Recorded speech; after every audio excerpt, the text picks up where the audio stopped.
Okay, we're going to have a look at the test that we did in class and go through so that you can self-mark it.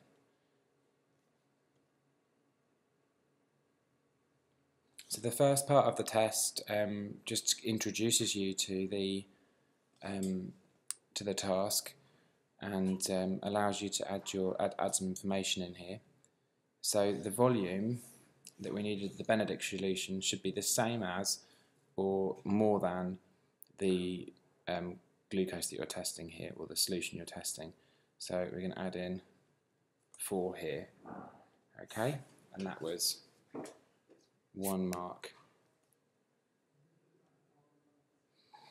Next part, set up your water bath, and we were testing 80, 90 and 100 degrees as well as 70 here, and the time taken. Now in the examiner's report it says that you need to, the best candidates produced a table with a ruler and ruled an outer boundary, and they included appropriate units, and the most common error was not to have the units appropriately. So I'm going to put a table in like this because I can, but you would need to put your table in slightly with a ruler, and see how we go on. So we've got 2 variables, independent and dependent, and then we've got 1, 2, 3, 4 temperatures. So it's going to be 2 by 5. Hopefully it'll allow me to do that. Yeah, perfect. And then we will just fill it out. So again, when you're marking this, be pretty harsh with yourself, because you're going to need to be pretty harsh in the exam, pretty spot on in the exam.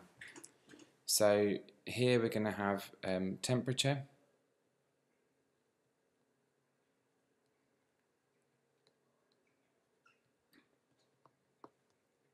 and then in degrees Celsius. Okay, and you've got to put a bracket around the units and have the units in the heading of the table. And here we had time, and this should be in seconds. So the temperatures we had were 70, 80, 90 and 100. And the times. Now it's interesting because in the examiner's report it says we're not testing the whole school for having similar results. So as long as your results show the same trend, they could be very different from someone else's results.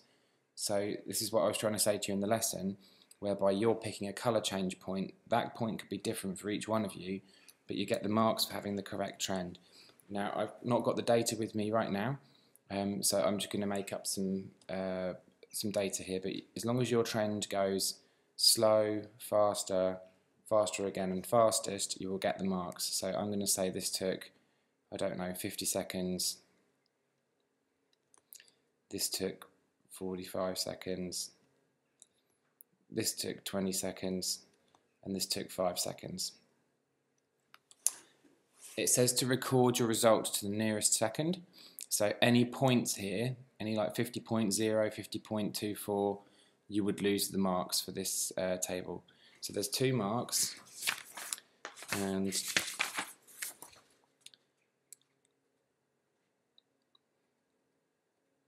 organised into a table, and all the columns separated by a line, and all the headlinings underlined. So in one of these boxes, then you will then you will get the first mark, and the second mark is for this.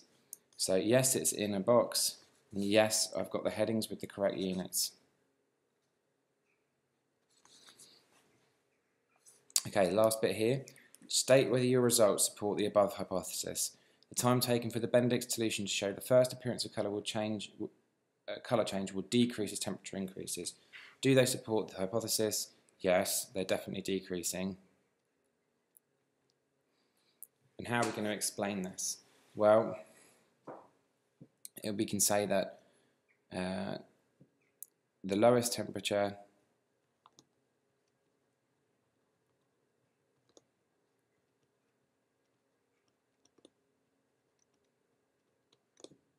(70°)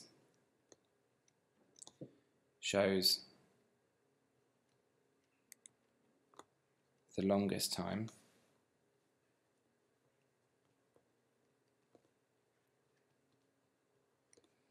which is 50 seconds.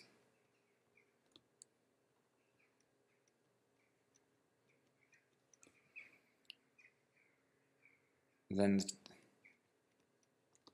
the trend shows running out of space, decreasing time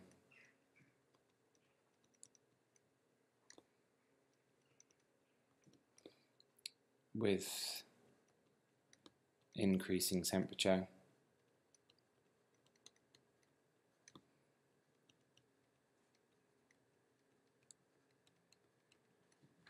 And then you could say here, you could pick up another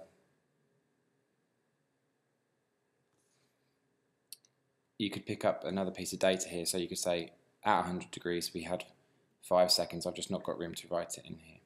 Okay, so this was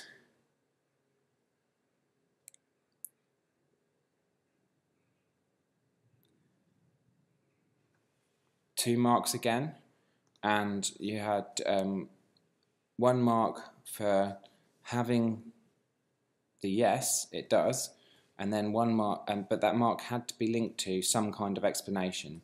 So yes and an explanation, that's the first mark. The second mark was for using 2 temperatures and 2 times. Okay, so you had to compare one time that was slow with one time that was fast and state the temperatures. So if I'd have put that in there, I'd have had that as well. Good. Okay, next page. Select one of the temperatures and then you need to carry this out. Okay, so I would say that I'm going to choose 90 degrees. The reaction happens quickly, but the view is not obscured or obstructed, I guess, by steam and bubbles, as happens at 100 degrees C. So that's my reason, and as long as you've got a temperature and a valid reason, then you're all good there. Okay, so this is the serial dilution part. Let's try and get rid of these. I'm sure why it's highlighted.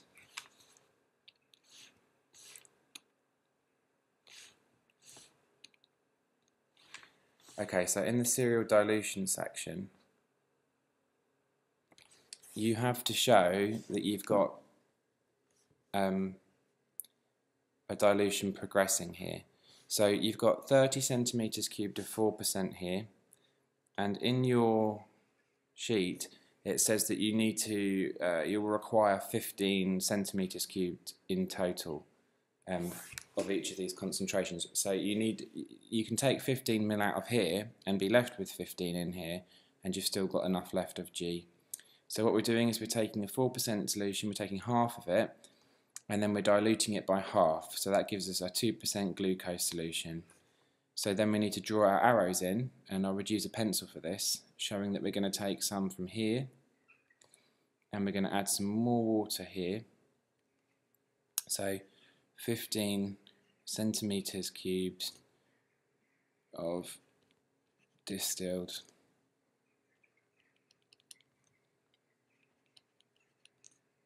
water, and this is going to be 15 cm cubed, and this is going to be of the 2% glucose solution. And again, we're going to take a bit more out of here. Again, half, dilute it by half, so this should be 15 centimeters cubed of the, this will be 1%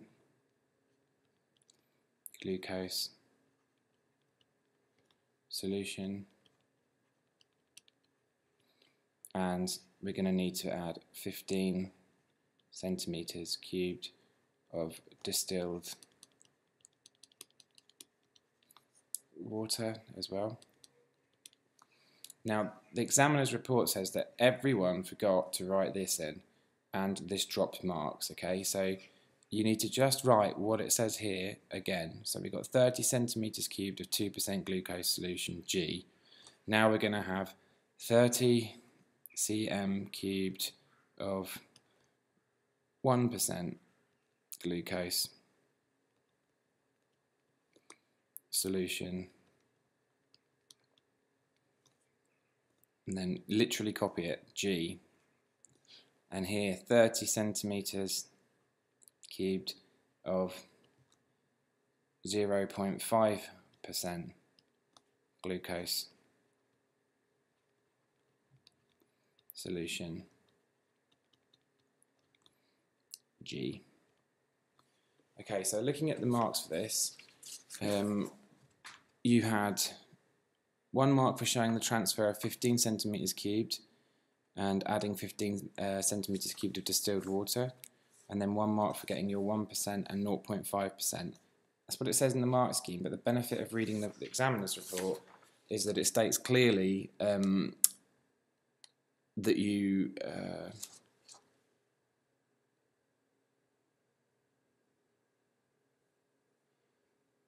the most common error was the omission of using the units. So here, not putting centimeters cubed, or here, not putting a percentage, would lose you the marks, okay? Be careful with this. So, on to the next page of the task. Let's get rid of these lines again.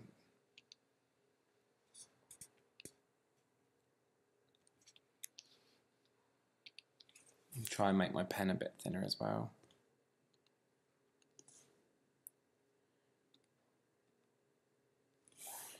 Okay, so here, sorry about this, it's just where it's copied and pasted. Decide on the volumes of solution you will use in your investigation. Complete the table. So we've got Benedict. Well, we're just to keep it the same as we did before. So 4 here, and it's already got the units here, so you don't need to put it in the table. 4 of the glucose solutions, 4 of S1 to keep it fair, and 4 of S2. 1 mark. As long as they're all the same, you're good. Here, it asks you to carry on the procedure, setting up your water baths and doing the test, and then recording your results. So we'll move on to recording our results now. So again, we need to produce a table.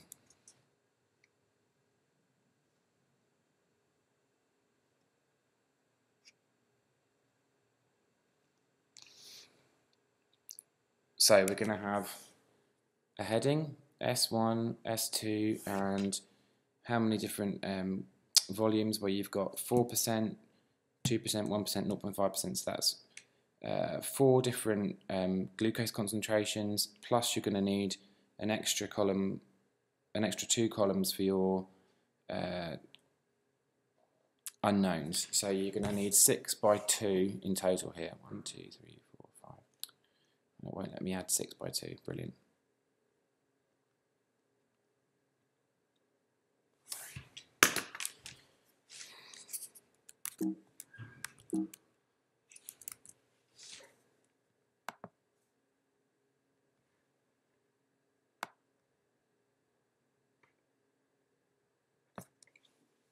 Okay.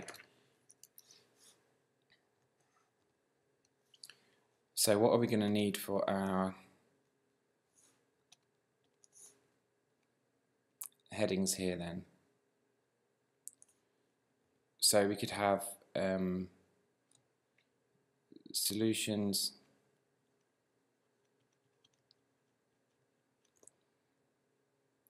of, oh, it's a bit too big, hang on.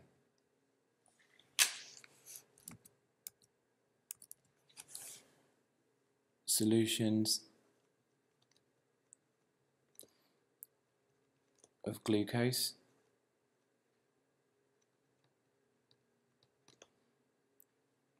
percentage here, and then I'm going to add plus unknown.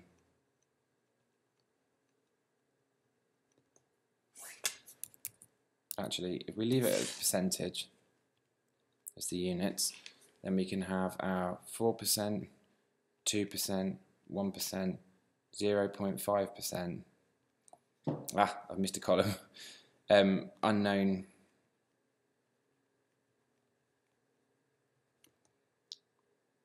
And that's going to be solution 1.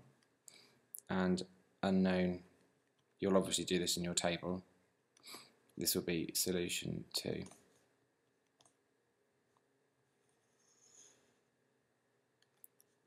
And you'll obviously use a ruler. And then we're going to need time here, again in seconds.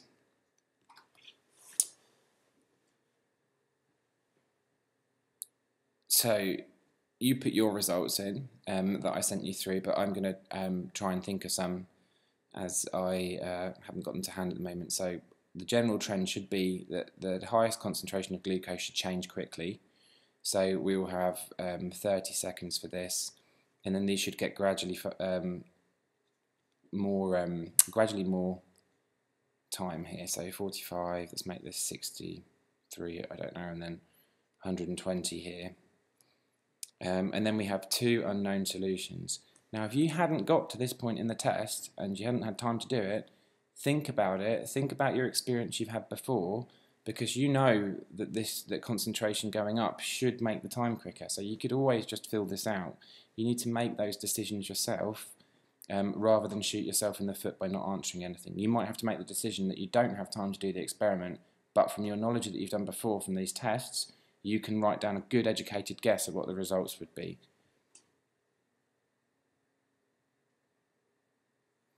Okay, so you needed to again record to whole seconds only for the timings here, and you'd lose marks if you didn't. The highest concentration of glucose needed to have the shortest time, so whole seconds only, highest concentration of glucose, shortest time. And you needed to record 6 times, so these 2 needed to be recorded as well.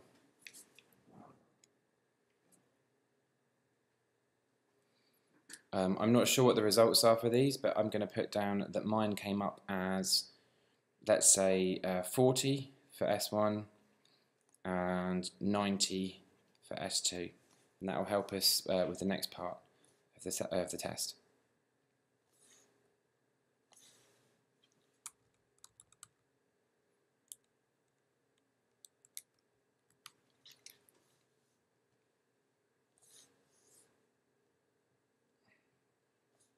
Okay, so in this one here, it asked you to complete figure 1.2 below to show each percentage concentration of glucose solution, the concentration of G is shown, where the samples S1 and S2 fit into this series. So you've got a slightly different picture, I think, on your graph. Let's just have a quick look.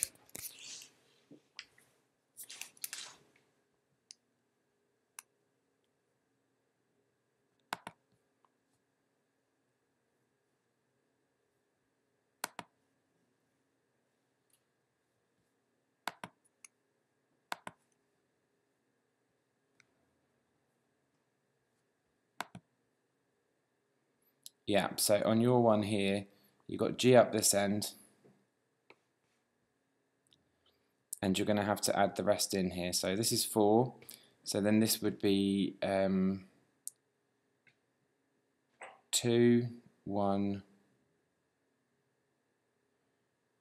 maybe 0.5. You have to work out the scale.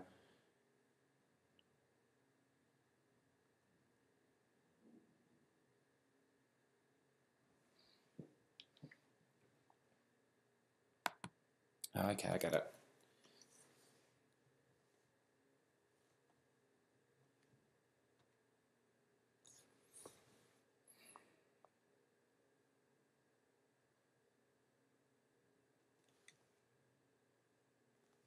So G was up here and 0 was here. So 0, 0 0.5, 1.0, might as well keep it all to one decimal plate. 1.5, 2.0, 2.5, 3.0, 3.5, and then G. Okay, so that's how that should happen. Then you had to guess where S1 and S2 were on here. So we've got unknown S1 is 40 seconds, so that's more towards the 2% than the 4%. So I would put unknown here for S1, and then for 90, that's somewhere between 1 and 0.5. So is it closer to...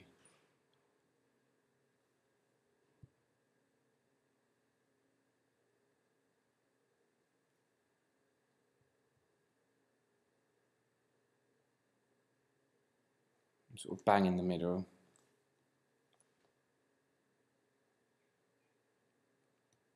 S2 here. Obviously you could do that a bit neater. So it says here, showing the position and getting the scale right, 1 mark. Correctly showing the S1 and S2 according to your results, so they could be anywhere on here, as long as your results supported that, the 2nd mark. Okay, we're now on to looking at modifications which we could use to improve it.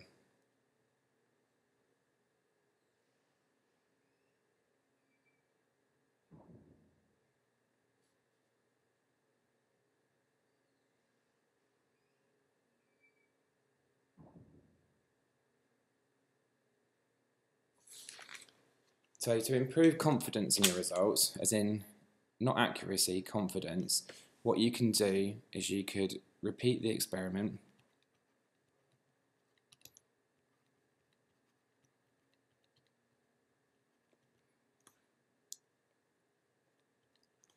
and if you keep coming up with the same results each time, that will improve your confidence.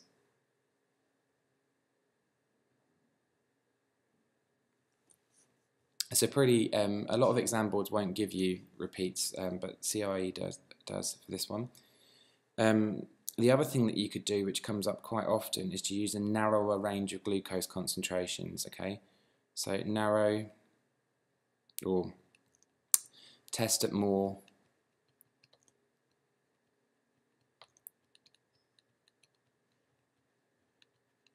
intermediate glucose concentrations.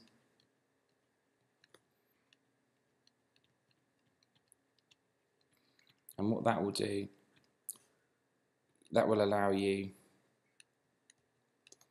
a more accurate estimate of S1 and S2.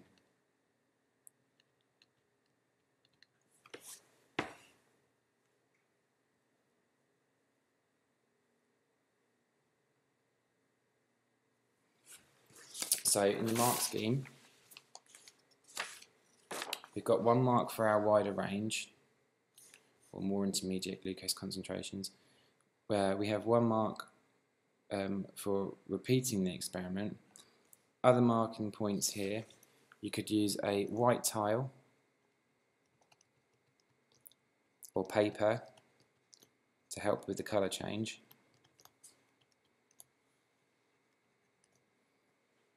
To help identify colour change. And you could also have using and you must say this, thermostatically controlled water bath, rather than just saying use a water bath for the temperatures. Using a thermostatically controlled one would be allow you to get a more accurate and consistent temperature. And the other thing that you could do is to time each test tube individually to allow you to get a more accurate estimate of timings. So time each tube individually, but we didn't have time for that.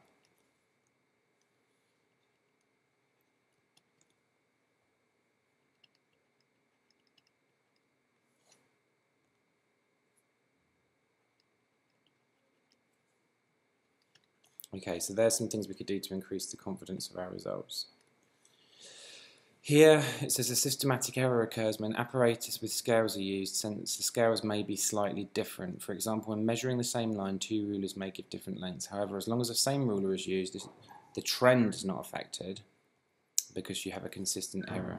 State one piece of apparatus used in this investigation that may have a systematic error and suggest whether this affected your results and give a reason for your answer.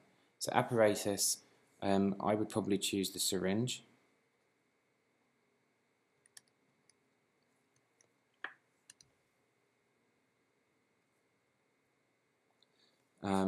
And the reason here, I would say it doesn't affect the results because, or no effect on trend, as you use the same one.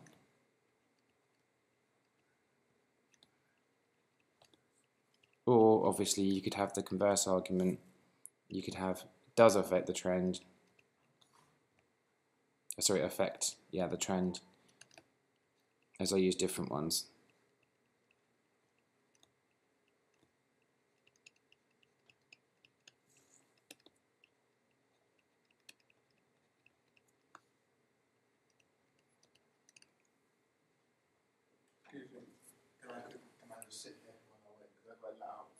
Yeah, sure, I'm just doing a video, it's fine.